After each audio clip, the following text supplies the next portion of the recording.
Trail ou chemtrail? Vamos tirar a dúvida. Na sexta-feira, na parte da manhã do dia 5 de maio de 2023, eu estava no jardim aqui de casa, observando o céu com as formações estranhas de nuvens, quando então eu avistei essa trilha de fumaça em locomoção pelo céu. Vocês podem observar no vídeo que ela está caminhando numa direção perpendicular, está realmente a uma certa distância, mas mesmo assim ainda é visível. A ciência moderna chama isso de contrail, ou mais ou menos uma trilha de fumaça deixada pelos aviões quando estão em alta altitude e sob uma pressão bem menor, né? E justamente com a temperatura mais baixa, que acaba condensando a umidade do ar e deixando essa trilha pelo seu percurso. Mas muitas pessoas chamam isso de chemtrail, que seria uma trilha química deixada propositalmente pelos aviões. Vejam só o céu, todo o céu está coberto de várias nuvens estriadas, formações longas, cobrindo a maior parte do céu visível, né? Vocês podem ver que o céu está um azul, né? Uma manhã assim bastante ensolarada, né? Um céu límpido, temperatura boa. Então eu fui tentar descobrir aí qual que é esse avião. O site também, aplicativo Flight Radar 24, possui uma opção onde você pode ligar o GPS do seu celular e localizar um determinado avião que esteja passando próximo de você. Você aponta a câmera pro avião e você localiza. Pois, foi isso que eu fiz e consegui identificar esse avião aí. Agora eu estou no modo de AR, que é uma realidade virtual, mostrando o trânsito do avião, até ele aterrissar em um aeroporto próximo daqui. Para quem não sabe, o Flight Radar 24, além de ter esse recurso de localização do avião, ele também mostra o modelo da aeronave, inclusive até o prefixo dela, que é possível, a partir dele, identificar o proprietário da aeronave. Vocês estão vendo aí fotos desse modelo, do modelo real que passou aqui sobre a minha casa, cujo prefixo é PTWFB. Ele não mostra o número de série, mas mostra o tipo da aeronave, é uma Pipe PA 31T Cheyenne 2, numa altitude de 1.800 pés, isso é importante você guardar aí, 1.800 pés de altitude, depois vamos converter isso para metros. E nós temos aqui também um relatório dos últimos voos, ou pelo menos dos voos desse ano dessa aeronave. Nós podemos ver então que ele voou 5 vezes entre o mês de abril e maio. E essa é a rota que ele traçou até chegar em casa. Esse círculo que eu fiz mostra o local no mapa do próprio aplicativo de onde o avião decolou. Aqui nós estamos na visão aí do mapa por satélite. Eu adicionei o mesmo círculo para a gente conseguir localizar melhor a região. Pois bem, não se trata de um aeroporto, né?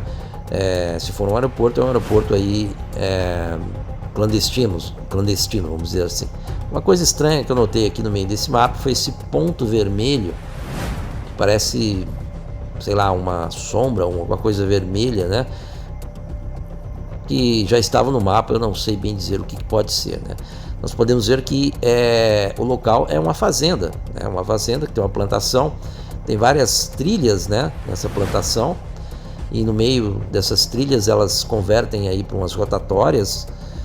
Tem uma estrada também que corta toda a propriedade. Tem aquele ponto vermelho que eu não sei o que pode ser. Tem uma área que não foi plantada ainda. Tem uma área de mata, né? Uma área de preservação, possivelmente. Nós temos aí o terreno em terra crua, né? Que não foi ainda plantado. Tem uma estrada maior. Tem aqui esses objetos estranhos, que não dá muito bem para identificar o que pode ser, né? São construções. Temos mais construções ao lado de outra estrada interna. Tem esse objeto que eu achei muito estranho aqui, que parecia até um avião caído, né? Mas não é. Tem essas construções muito estranhas, com 3 pilares cada uma. Não dá para identificar realmente também o que pode ser isso. E mais essa outra construção no meio de um círculo também, dessas rotatórias das trilhas formadas no meio da plantação. Essa região é uma fazenda próxima da cidade de Cruz Alta, no Rio Grande do Sul.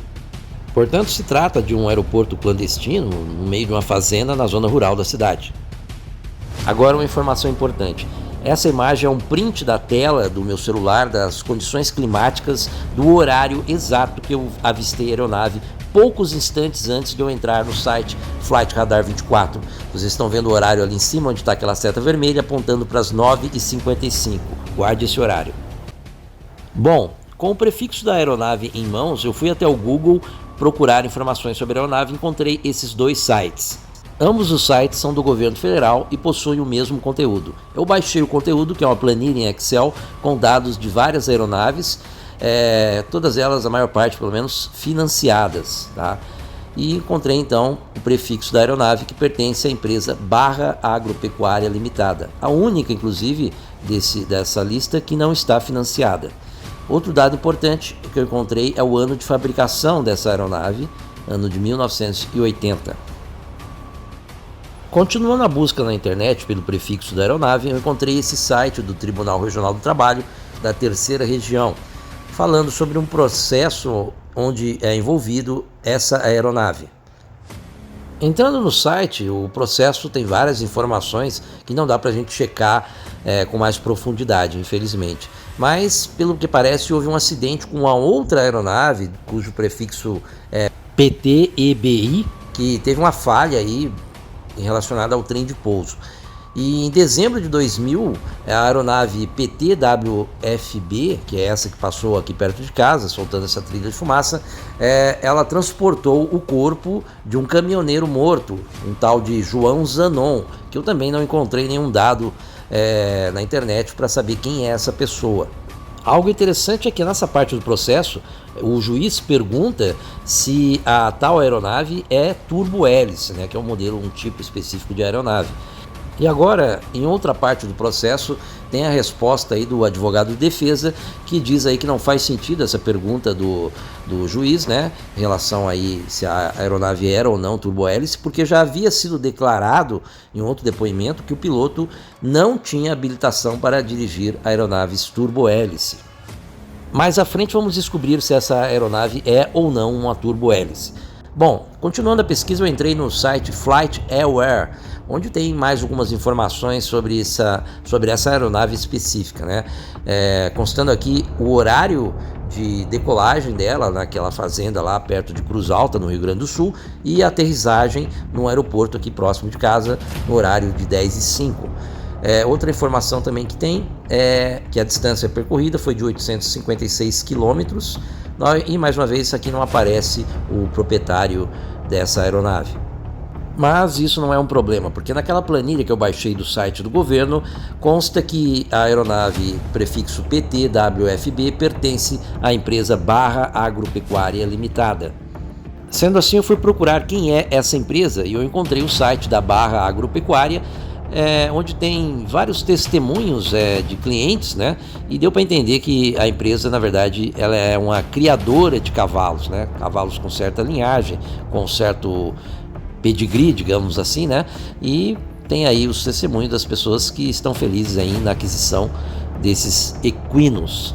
Agora a gente leva a entender, né, já que ela é a proprietária desse avião, que aquela fazenda lá perto de Cruz Alta provavelmente deve ser o local onde ela faz a criação dos cavalos, embora o atendimento, toda a parte comercial se localiza em São Paulo, de acordo com o endereço que tem no site, na rua Diocleciana 71, né? E tem os telefones e tudo mais. Então essa é a empresa que seria a proprietária do avião em questão que a gente está pesquisando.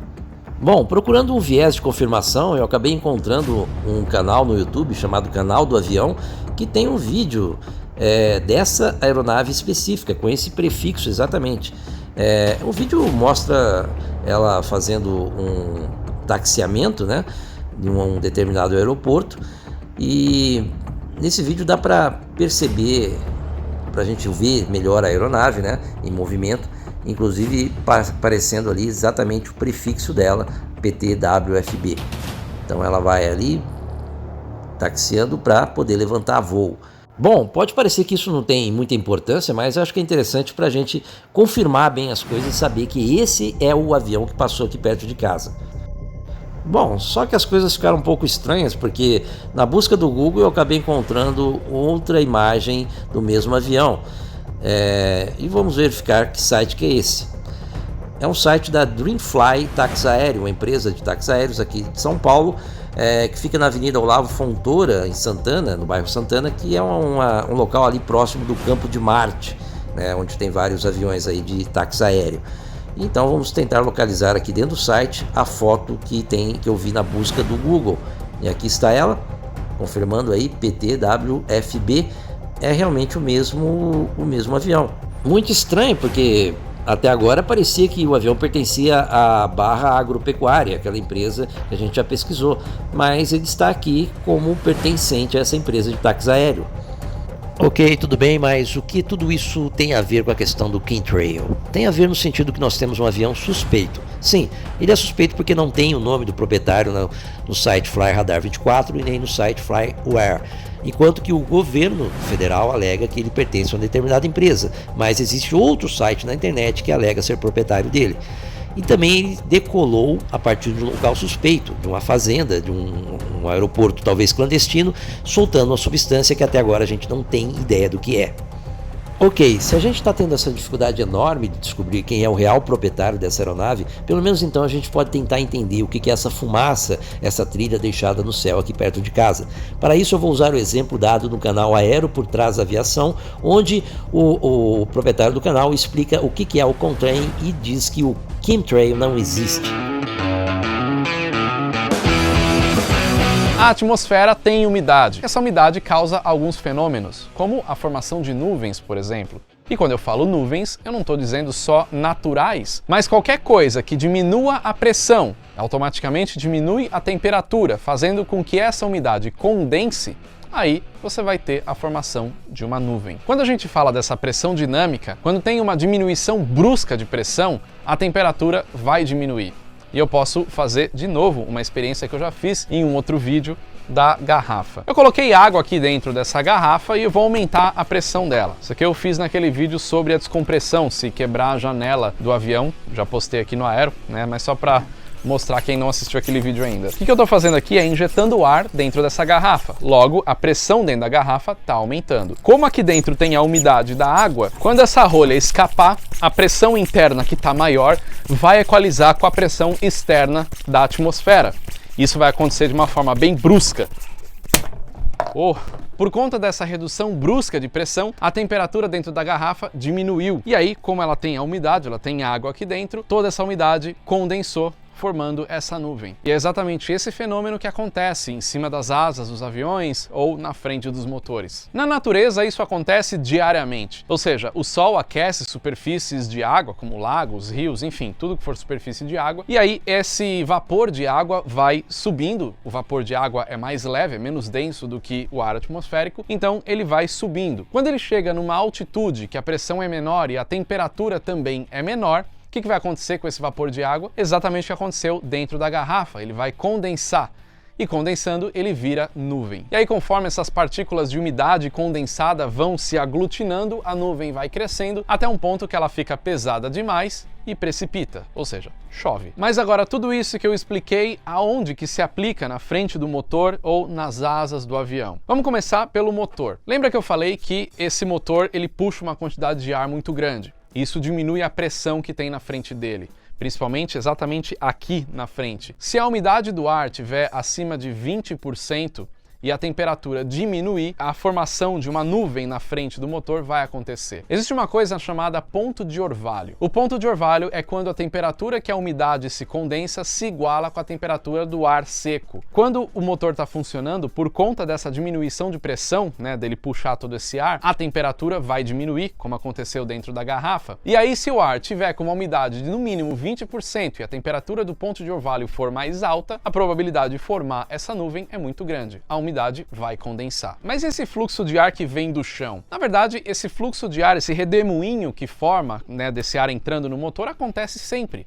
Só que a gente não vê porque para a gente enxergar o ar tem que ter alguma partícula visível ali, como é o caso da nuvem, da umidade condensada. Então, se o chão, por exemplo, está molhado e aí tem uma umidade maior, essa pressão que vem de todos os lados aqui do chão, ela vai diminuir essa pressão e vai condensar também todo esse caminho do ar entrando no motor, exatamente como dá para ver nessas imagens aí. Então, como tem esse contato com o chão mais úmido, tem toda essa condensação no caminho e forma esse redemoinho justamente porque quem está puxando esse ar está girando, que é o caso do fan do motor. Então o ar ele não vem liso, o ar ele vem todo, né, com vórtex, né, essa formação de vórtex. Agora, o que tem a ver então as nuvens que formam em cima das asas? Mesma coisa. Lembra que eu falei que na parte de cima das asas ou no extradorso das asas a pressão é menor. Então, quando o avião entra num ângulo de ataque, né, esse ângulo aqui em relação ao vento relativo, ele muda a velocidade do fluxo de ar em cima das asas, vai aumentar ainda mais. Aumentando essa velocidade, diminui a pressão dinâmica, diminui a temperatura. Então, da mesma forma que acontece na frente do motor, a temperatura do ponto de orvalho se igualou à temperatura do ar externo, aí vai causar uma nuvem. E isso acontece justamente por conta dessa mudança brusca de pressão, como aconteceu na garrafa, né? Quando o avião faz um movimento assim, a pressão ela diminui de forma rápida, diminuindo essa temperatura, a nuvem é formada. A mesma coisa pode acontecer em partes da fuselagem, se tiver uma diminuição de pressão, e também acontece nas pontas das asas, aqui nos winglets, ou mesmo aviões sem winglets, acontece isso em algum pedaço da asa. Às vezes pode acontecer até do ar que vem do motor, né? Você vê assim, bem saindo da parte do motor, um pouco dessa nuvem acontecendo. Tudo isso por conta da diminuição da pressão dinâmica e diminuição da temperatura, condensação do ar que está passando ali. Nota que isso vai acontecer em um dia mais chuvoso, um dia úmido. Num dia seco, vai ser muito difícil isso acontecer porque não tem umidade suficiente. Então é isso, a próxima vez que você vê uma fumaça no avião, saiba que não é fumaça, é uma nuvem formada por conta de diminuição de pressão, diminuição de temperatura e alta umidade do ar. Não tem nada a ver com ataque químico, com despejar nada em lugar nenhum, é simplesmente um fenômeno atmosférico comum que acontece todos os dias na formação das nuvens que a gente conhece. Ok, a explicação é bastante convincente e parece que prova que realmente existe o contrail, que é bem diferente do chemtrail. Mas o fato de existir o contrail não descarta a existência do chemtrail e nós vamos tentar ver essa possibilidade através desse avião que nós estamos analisando. Portanto, entendendo o que é contrail ou com trilhas, como diz aqui no site da aeroflap.com.br, nós vamos poder entender se existe a possibilidade ou não de haver a existência de uma chemtrail. Aqui diz que a contrailhas ou a contrail ela é formada quando os aviões comerciais normalmente estão acima de 8 km de altitude. Isso é importante porque em outras fontes, como aqui na Wikipedia, nós também encontramos essa mesma margem de altitude, dizendo que o contrail ele acontece acima de 8.000 metros, que equivale a 26 mil pés, né? Onde a temperatura do ar geralmente está abaixo de menos 36,5 graus Celsius. Já nesse outro site da Clínica Médica Aeroporto, uma clínica dentro do aeroporto de Congonhas, de São Paulo, afirma que os contrails acontecem somente acima de 35 mil pés. Ou seja, nos outros sites que nós vimos agora há pouco, a informação é que ele ocorre acima de 26 mil pés, ou 8 mil metros, ou 8 quilômetros. Com essa contradição de informações, vamos até o Google ver quanto que equivale 26 mil pés. Equivale a 7.924 metros, ou 7 quilômetros de altura. E quanto a 35 mil pés, como sugeriu no último site, nós vemos que são equivalente a 10.600 metros. Ou seja, é uma altitude que já é equivalente aos voos comerciais em Boeings, A380, outros aviões aí que levam passageiros, né, que fazem viagens nacionais e internacionais, acima de 10 mil metros de altitude. Vamos então voltar ao site FlyAware, onde nós já havíamos descoberto algumas outras informações extras sobre essa aeronave. Aqui é interessante que tem uma tabela que diz que relaciona a velocidade e a altitude, juntamente com os horários desde a partida dele na sexta-feira às 8h06 da manhã. Nós vemos aí que por volta das 8h10 ele estava em 5.700 metros, depois já subiu para 7.020 metros a partir de 8h20 por aí, e manteve essa altitude até as 8h50. Às 9h e pouco ele estava com 7.010 metros ainda. Vamos ver aqui, 9h20 ele estava com 6.980 metros. Às 9h, quase 9h30. Às 9h40 ele estava com 5.212 metros de altitude. E às 9h50 ele estava com 3.018 metros de altitude. E agora, aqui que é o interessante, 9h55 ele estava então com 2.164 metros de altitude. E isso é importante porque vocês vão se lembrar daquele print que eu dei justamente no horário que eu avistei o avião, às 9h55. Portanto, nesse horário ele estava a 2.164 metros de altitude.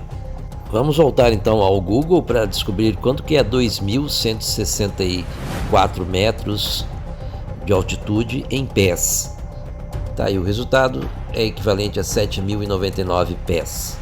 Mas o problema é que todo mundo afirma que os contrails são formados numa altitude muito mais elevada, como por exemplo aqui nesse site da NOAA, que é uma agência governamental dos Estados Unidos que cuida da administração oceânica e da atmosfera, informando que os contrails ocorrem entre 25.000 e 35.000 pés de altitude, ou seja, muito mais alto que os 7.000 pés do avião que eu avistei.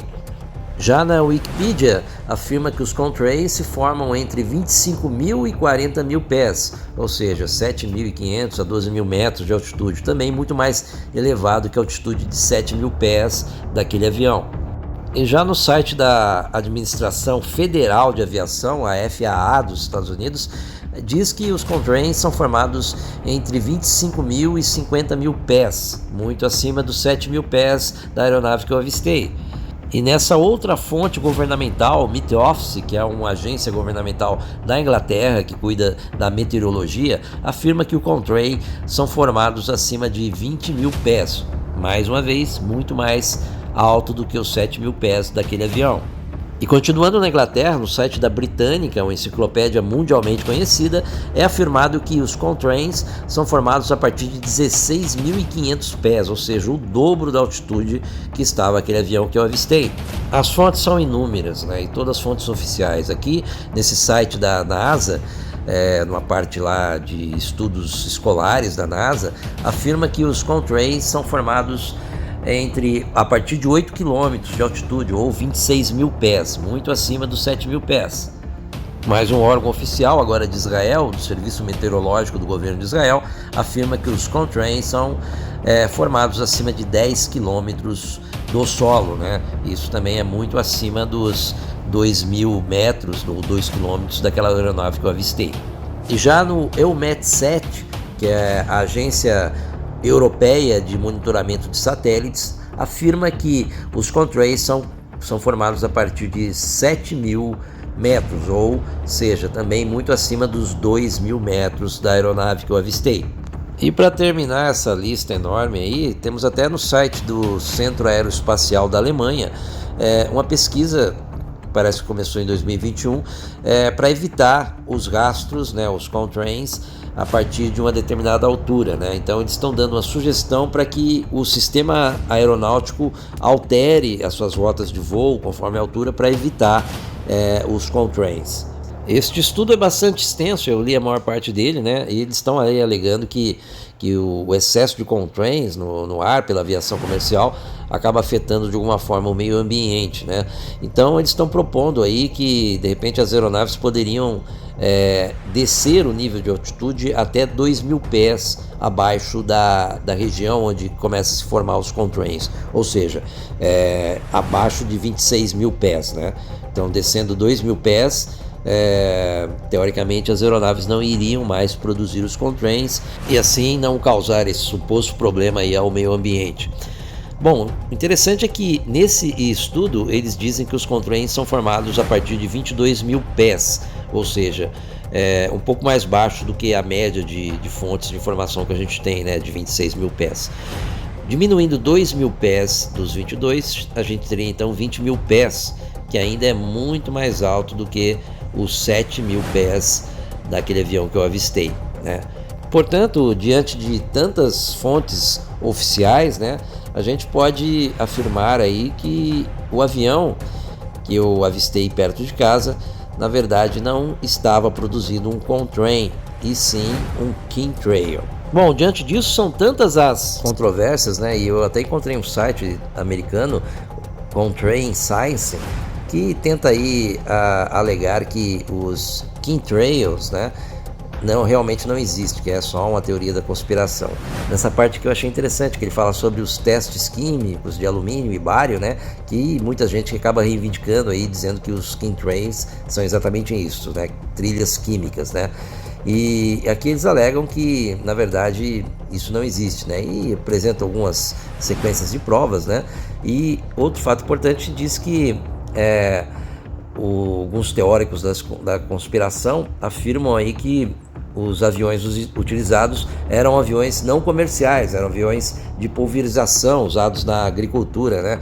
E aí ele também alega que existem várias provas que os aviões são todos documentados e que na verdade não são nada disso, né? São no máximo aviões a jatos militares ou então aviões comerciais a jato, né?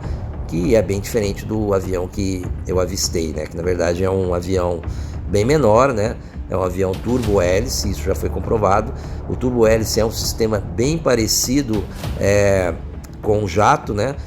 Então ele poderia, de certa forma, causar o Contrail, mas ele precisa estar numa altitude muito maior do que a altitude que foi demonstrada através dos equipamentos a bordo do próprio avião, que são repassados automaticamente para o Fly Height Radar 24 e também para o site FlyAware.